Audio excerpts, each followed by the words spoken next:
Sultan ìlú Sokoto tó tún jẹ́ olórí gbogbo mùsùlùmí lórílẹ̀‐èdè Nàìjíríà Alhaji Saad Abubakar ó mà ti sọ̀rọ̀ ó ti tú àṣírí ńlá lórí àwọn afẹ̀míṣòfò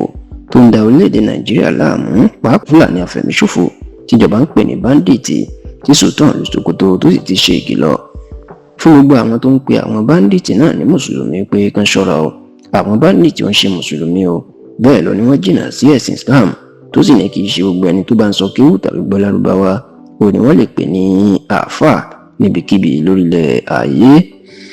Láti pé ní ọdún bíi mẹ́ẹ̀ẹ́dógún tàbí tó lé díẹ̀ sẹ́yìn ẹgbẹ́ alákatakítí ẹ̀sìn tí wọ́n fẹ́ sọ orílẹ̀-èdè Nàìjíríà di ti ẹlẹ́sìn Islam nìkan èèyàn Boko Haram àwọn nìkan ló ń da orílẹ̀-èdè Nàìjíríà láàmú tó sì jẹ́ pé apá òkè ọya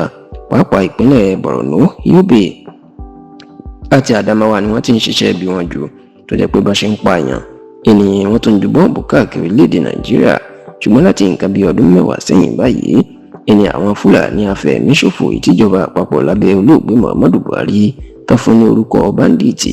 làwọn máa tún gbàjọba tó di pé àwọn bẹ̀rẹ̀ sí ní máa pa ọmọ kékeré tó ń pàgbà tó ń jọkùnrin tó ń jóbìnrin tó ń jọmọdé tó ń jẹ́ àgbà gbé láti fi pa owó tó ì jẹ́ pé ọ̀rọ̀ ẹ̀sìn Islam àbí ohunkóhun kò kan àwọn báńdíìtì ní títí wọn o ẹni táwọn bá ti rí ni làwọn ń jí gbé ẹni táwọn bá sì ti rí ni làwọn ń pa kiri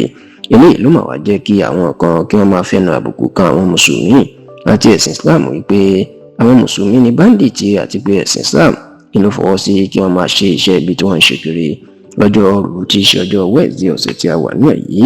ó ní Sultan ìlú Sokoto ni wọ́n fèsì sí gbogbo àwọn eléyìí àwọn ọ̀rọ̀ yìí tó sì jẹ́ kó di mọ̀ pé òótọ́ ọ̀rọ̀ tó jìnnà sí òótọ́ ni nínú ìpàdé tí àwọn adarí ẹgbẹ́ Kristẹni Christian Association of Nigeria àti àwọn adarí ẹgbẹ́ mùsùlùmí ìyẹn Jama'atu Nasir of Islam JNI tí ó jẹ́ ẹgbẹ́ tó so gbogbo mùsùlùmí pọ̀ tí Sultan ìlú Sokoto jẹ́ alága wọn lásìkò ìpàdé tó máa ń ṣe ní bí ẹ̀ẹ̀mejì àbẹ́ẹ̀mẹ́ta lọ́dún ìyẹn ẹgbẹ́ kan tí wọ́n ń pè ní Nigerian Inter-Religious Council NIREC tó so àwọn mùsùlùmí àti kìrìsìtẹ́nì pọ̀ láti jẹ́ kí ìṣọ̀kan wà láàrin wọn ẹni Sultan ìlú Sokoto ló máa ti sọ̀rọ̀ ní ìlú Àbújá Sultan ìlú Sokoto jẹ́ kó di mọ̀ wípé kì í ṣe òótọ́ wípé àwọn mùsùlùmí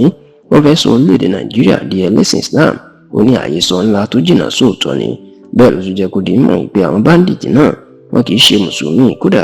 ó ní apá òkè ọya tán ti ń ṣiṣẹ́ jù ó láwọn mùsùlùmí ló kúkú pọ̀ ńbẹ̀ jù àwọn mùsùlùmí náà ni wọ́n pa oníbàwò ni wọn yóò ṣe wá pẹ̀lú àwọn ilé ní mùsùlùmí ó ní wọn bá gbọ́ pé wọ́n ń sọ kíwú tàbí ń sọ lárúbáwá orílẹ̀ yìí ò nítumọ̀ ó ní ilẹ̀ lárúbáwá náà àwọn kìrìsìtẹ́nì tó jẹ́ pásítọ̀ èdè lárúbáwá ni wọ́n fi ń ṣe ìwàásù tó fi ń ka bíbélì wọn orílẹ̀ yìí ò túmọ̀ sí pé gbogbo àwọn báńdíìtì yìí mùsùlùmí ni wọ́n àti pé bí wọ́n bá tiẹ̀ pààyàn tán pariwo Allahu Akbar èèyàn pé Allah tóbi orílẹ̀ yìí ò túmọ̀ sí pé nǹkan tó bẹ́ẹ̀ sìn Islam ni wọ́n ń ṣe mọ́ àti pé kí gbogbo èèyàn ká má ṣe pé wọ́n ní mùsùlùmí rárá àti